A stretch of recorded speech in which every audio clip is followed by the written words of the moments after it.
न- नमस्कार दोस्तों। आज की मैं वीडियो लेके आया हूँ अनोवा के ऊपर। अनोवा एनालिसिस ऑफ वेरिएंस कहलाता है। तो हम जैसे एफिकेसी स्टडी करते हैं तो उसके अंदर हमें अनोवा की ज़रूरत होती है कि हमारा जो डाटा है वो स्टैटिकली सिग्निफिकेंट है या नहीं है। तो ये सब जांचने के लिए हमें अनोवा की ज़रूरत होती है और अनोवा बहुत ही ज़रूरी टेस्ट होता है। और जो हमारा डाटा होता है उसको एक लेवल तक लेके जाता है जिससे कि हम अपने पेपर को अच्छे जर्नल में पब्लिश कर सकते हैं।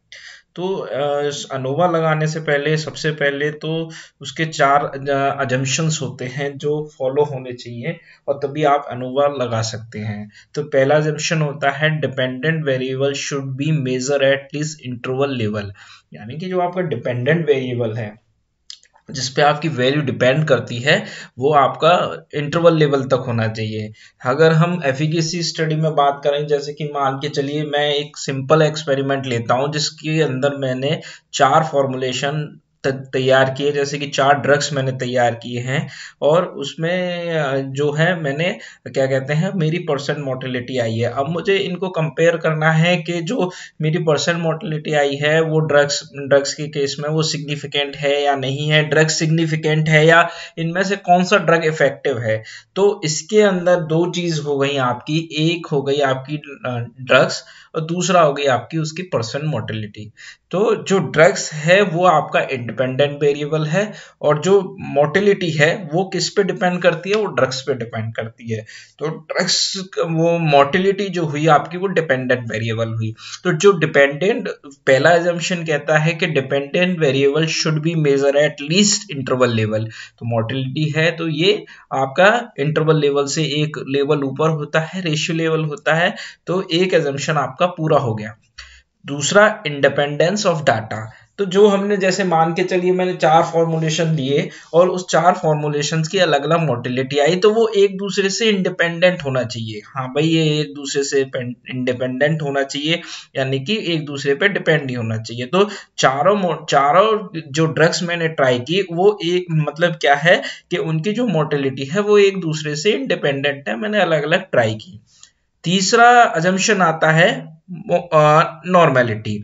नॉर्मेलिटी का अजम्पशन को चेक करने के लिए हमें क्या है कि एसपीएसएस की जरूरत पड़ेगी। तो मैं इस वीडियो के अंदर ये बताने की कोशिश करूंगा कि वन वे अनोवा हम एसपीएसएस में कैसे लगाते हैं।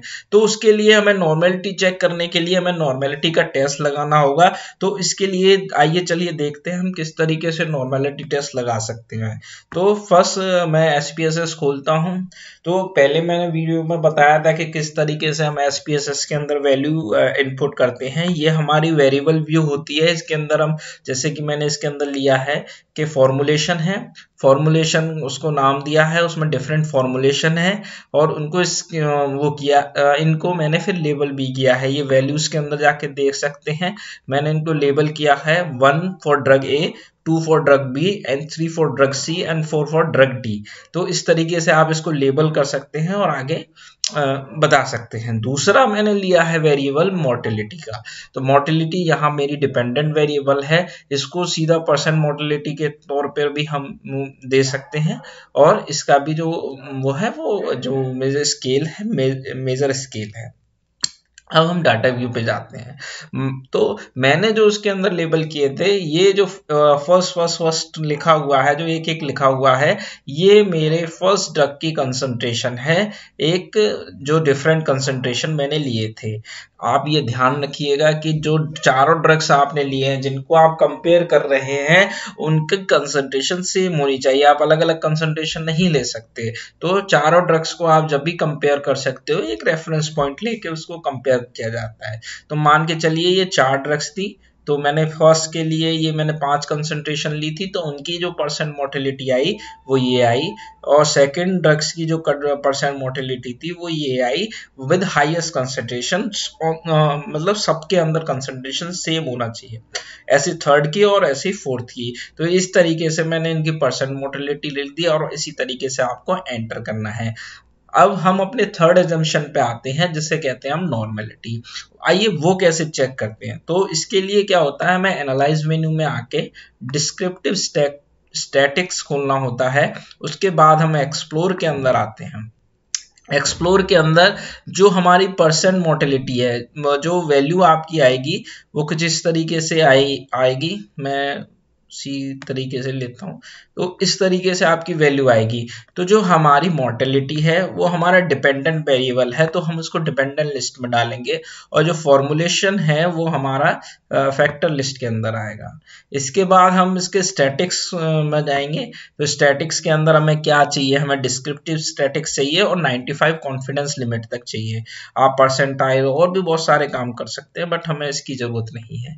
दूसरा, हमें प्लॉट्स हो गया, प्लॉट बनाना चाहते हैं प्लॉट बना सकते हैं, और इसको कंटिन्यू बनाना चाहें और भी बहुत सारे काम कर सकते हैं। तो ये आपका हो गया। अब इसके अंदर मुझे क्या चाहिए कि मुझे इसका नॉर्मलिटी टेस्ट लेना, तो ये नॉर्मलिटी टेस्ट पे क्लिक होना चाहिए, ये तभी आपको नॉर्मलिटी टेस्ट देगा। तो ये इस तरीके से आप नॉर्मलिटी टेस्ट लगा सकते हैं। अब मैंने इसको ओके किया और ये मैंने नॉर्मलिटी टेस्ट के लिए लगा दिया। अभी कुछ देर में ये मेरा डिस्क्रिप्टिव स्टैटिक्स आ गया, इसका क्या है कैसे है, तो इसके बारे में परसेंट मोर्टेलिटी, ड्रग से का स्क्यू, कर्टोसिस सब आपको मिल जाएगा इसके अंदर। पर हाल फिलहाल हमें इसकी जरूरत नहीं है। मीडियम वेरिएंस कितना है, ये सारा कुछ आपको देखने को इसके अंदर मिल जाएगा। तो ये आप ले सकते हैं। बहुत सी जगह कर्टोसिस और स्क्यू जो होते हैं वो आपको डायग्राम के अंदर दिखाने होते हैं, तो वो प्लॉट के अंदर आप जाके कर सकते हैं, बट हाल फिलहाल यहाँ नहीं है। ये मेरा टेस्ट ऑफ नॉर्मेलिटी लगा हुआ है, इसकी मुझे जरूरत है। इसकी वैल्यू जब 0.05 से ऊपर होगी तो ये टेस्ट ऑफ नॉर्मेलिटी पास करेगा।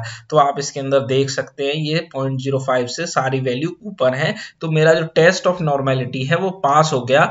तो मेरा जो थर्ड एजम्पशन था, जो नॉर्मेलिटी टेस्ट का था, वो पास कर लिया। क्या होता है कि बहुत सी जगह क्या होता है कि ये आपका टेस्ट पास नहीं होता, तो आप क्या क्या मतलब क्या करना चाहिए, तो उसके लिए हमें अपने डाटा को नॉर्मल करना चाहिए। इसके लिए मैं अगली वीडियो में बताऊंगा कैसे हम उस अपने डाटा को नॉर्मल कर सकते हैं, और ये इसके अंदर होता है कि आप किस तरीके से उसको नॉर्मल कर सकते हैं। SPSS के अंदर ये होता है, वो आगे बताएंगे। फिर चौथा एजम्पशन आता है होमोजेनिटी ऑफ वेरिएंस। तो होमोजेनिटी ऑफ वेरिएंस ये, हाँ, ये भी SPSS द्वारा होता है, और किस तरीके से होता है ये भी मैं आपको बताऊंगा। तो जब हम वन वे अनोवा लगाएंगे तभी हम होमोजेनिटी ऑफ वेरिएंस लगा सकते हैं। तो अब आइए चलते हैं वन वे अनोवा लगाने के लिए। वन वे अनोवा के लिए मुझे कंपेयर मीन पे आना होगा और यहाँ वन वे अनोवा टेस्ट लेना होगा। यहाँ वो भी इसी तरीके से आएगा। डिपेंडेंट लिस्ट के अंदर परसेंट मोर्टेलिटी और फैक्टर के अंदर हम फॉर्मुलेशंस डालेंगे, कौन कौन से हमने फॉर्मुलेशन और ड्रग्स ट्राई किए हैं। इसके अंदर फिर क्या होगा कि मुझे डिफरेंट ऑप्शन लेने होंगे। इसमें होमोजेनिटी टेस्ट ऑफ वेरिएंस, ये आपका यहाँ पे दिखाई दे रहा है, और बेल्च का मैं बताऊंगा क्यों उपयोग होता है। बेल्च टेस्ट मैंने लगा दिया है, और वो क्यों उपयोगी होता है वो आगे मैं बताऊंगा। दूसरा आता है आप post hoc test. Post hoc test क्या होता है कि मान के चलिए हमें ड्रग्स को कंपेयर करना है कि आपस में वो ड्रग्स सिग्निफिकेंस है या नहीं है। इसके अंदर बहुत सारे टेस्ट होते हैं, आप इसके अंदर से कोई भी टेस्ट लगा सकते हैं। बर्फोनी और टर्की मैंने लगाया है, वेलर डुकन भी लगा सकते हैं, काफी ज्यादा यूज होता है। सियाटेक टेस्ट बहुत यूज होता है। आप जिसको जो आप लगता है अपने हिसाब, जो आपको लगता है जो जरूरी है वो आप यहाँ से टेस्ट लगा सकते हैं। इसको कंटिन्यू कर देंगे और फिर ओके कर देंगे, और ये मेरा जो टेस्ट है वो लग के आ गया। तो मैं आपको दिखा देता हूँ किस तरीके से आएगा। तो ये मेरा डिस्क्रिप्टिव जो स्टैटिक्स थी वो आ गई। इसकी स्टैट्स जो होते हैं ये मैं पहले भी दिखा चुका था आपको, ये इस तरीके से आएगा। ये टेस्ट ऑफ नॉर्मेलिटी था,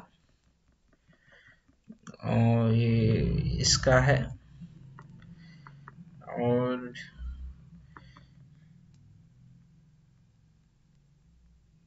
हाँ, अब ये मेरे टेस्ट आ गए। ये, हाँ, ये वन वे अनोवा मैंने यहाँ से लगाना स्टार्ट किया। तो इसका ये मेरा परसेंट, ये टेस्ट ऑफ होमोजेनिटी लगा सबसे पहले, और इसकी वैल्यू जो है वो 0.05 से ऊपर है, तो मेरा टेस्ट ऑफ जेनिटी मतलब टेस्ट जो था वो क्या कहते हैं, चारों अजम्पशन जो थे वन वे अनोवा के वो पूरे हो गए। तो ये तो 4 अजम्पशन मेरे पूरे हो गए। यहाँ मैं अपना वन वे अनोवा की ये टेबल है, अनोवा की टेबल है, ये आपको जरूरत होती है कि किस तरीके से आप लिख लेंगे। यहाँ डिग्री ऑफ फ्रीडम दे रखी है, ये 3 और 16, ये इस तरीके से डिग्री ऑफ फ्रीडम है। ये क्या कहते हैं, इनकी मीन स्क्वायर वैल्यू है, और ये इसकी एफ वैल्यू है। और ये देखिए ये जो वैल्यू है ये 0.05 से कम है, और जब 0.05 से कम है तो इसका मतलब ये कह सकते हैं कि हमारी जो ड्रग्स है वो सिग्निफिकेंटली डिफरेंट है, यानी कि वो एक दूसरे से अलग हैं, मतलब एक सी वैल्यू शो नहीं की, वो एक दूसरे से अलग हैं और उन्होंने अपना अलग शो किया है। अब बात आती है कि हमें ये देखना है कि हमें ये देखना है कि क्या हुआ। तो मैंने बेल्च टेस्ट भी लगाया था। बेल्च टेस्ट का मैं ये बता देता हूँ, बेल्च टेस्ट हम क्यों लगाते हैं, क्योंकि बेल्च टेस्ट की हमें जरूरत जब पड़ती है कि जब मान के चलिए कि हमारा जो होमोजेनिटी वाला अजम्पशन है, जो होमोजेनिटी वाला एजम्पशन है, इसकी वैल्यू 0.05 से कम होगी, यहाँ 0.542 है, ये अगर 0.05 से कम होगी तो ये हमारा एजम्पशन फेल हो जाएगा। तब हम अनोवा की वैल्यू नहीं देखेंगे, हम किसकी वैल्यू देखेंगे, वेल्च टेस्ट की वैल्यू देखते हैं। तो ये बहुत जरूरी होता है, तो वेल्च टेस्ट हम वहां लगाते हैं। अब हम पोस्ट डॉक देख लेते हैं। तो मैंने इसके अंदर बहुत सारे पोस्ट डॉक टेस्ट लिए थे, इनको किस तरीके से हम स्टडी करते हैं इसके बारे में थोड़ा सा। यहाँ क्या है, हर एक ड्रग को एक दूसरे से कंपेयर किया गया है कि वो उसके लेवल में वो पूरे ड्रग्स थे वो सिग्निफिकेंट है, हाँ कुछ सिग्निफिकेंट वैल्यू शो कर रहे हैं, बट ये आपस में क्या सिग्निफिकेंट है या नहीं है, ये हमें पोस्ट डॉक टेस्ट से पता लगता है। तो पोस्ट हॉक टेस्ट में हम देखते हैं क्या है, ड्रग ए को अगर हमने ड्रग बी से कंपेयर किया तो इसकी वैल्यू 0.05 से बड़ी है, तो मतलब ड्रग और ए और ड्रग और बी मतलब इनमें कोई ज्यादा डिफरेंस नहीं है, ऑलमोस्ट कह सकते हो कि दोनों ने सेम ही दिखाया, इनमें कोई ज्यादा सिग्निफिकेंटली डिफरेंट नहीं है। दूसरा, अगर हम ड्रग ए को ड्रग सी के साथ कंपेयर करते हैं तो इसकी वैल्यू भी जो है वो क्या है, ऑलमोस्ट मतलब ज्यादा सिग्निफिकेंटली डिफरेंट नहीं है, क्योंकि 0.05 से कम है।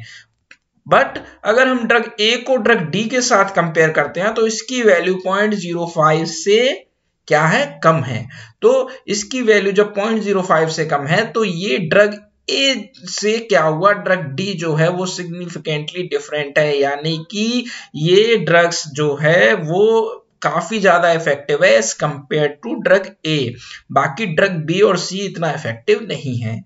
इसी तरीके से हमने ड्रग बी को देखा, तो ड्रग बी को और ड्रग ए में हमने पहले ही कंपेयर किया था तो सेम वैल्यू आई, तो इनमें कोई डिफरेंट नहीं है। बट ड्रग बी और ड्रग सी को कंपेयर करते हैं तो हाँ थोड़ी सी है, बट इतनी ज्यादा वो नहीं है, और ऑलमोस्ट मतलब सिग्निफिकेंटली सेम नहीं है।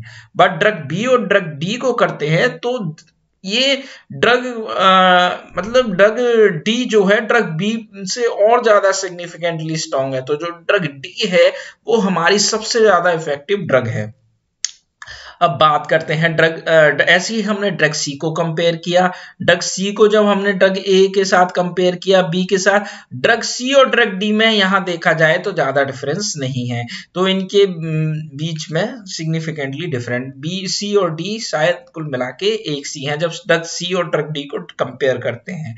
बट जब ड्रग डी को हम तीनों के साथ कंपेयर करते हैं तो ए और बी से तो ये बहुत ही ज्यादा सिग्निफिकेंट है, यानी कि बहुत ही ज्यादा ज़्यादा इफेक्टिव है, बट DeepSeek के कंपेयर में ये इतनी ज़्यादा इफेक्टिव नहीं है। तो ड्रग डी जो है वो हमारी मोस्ट इफेक्टिव ड्रग है, तो इसीलिए हम पोस्ट ऑक टेस्ट लगाते हैं, कंपेयर कर सकें। आप डिफरेंट उसके अंदर भी देख सकते हैं, ज़्यादा अंतर आपको देखने को नहीं मिलेगा।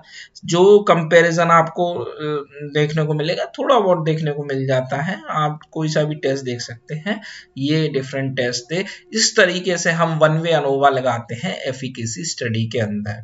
तो दोस्तों, आपको अगर मेरा वीडियो अच्छा लगा हो तो मैं आगे भी वीडियो लेके आऊंगा। किस तरीके से हम प्रिज्म के अंदर, ग्राफाइट प्रिज्म भी बहुत लोग यूज करते हैं, और किस तरीके से अंदर उसमें वन वे अनोवा लगाया जाता है वो मैं बताऊंगा। तो वन वे अनोवा बहुत ही जरूरी होता है, और ये आपकी जो थीसिस की क्वालिटी होती है उसको काफी ऊपर लेके जाता है, और आपको लगाना चाहिए। ठीक है, नमस्कार दोस्तों, मेरी वीडियो को लाइक करिएगा और चैनल को सब्सक्राइब करिएगा, जिससे कि मैं और अच्छी वीडियो बनाने के लिए प्रेरित हो सकूं। राम राम दोस्तों।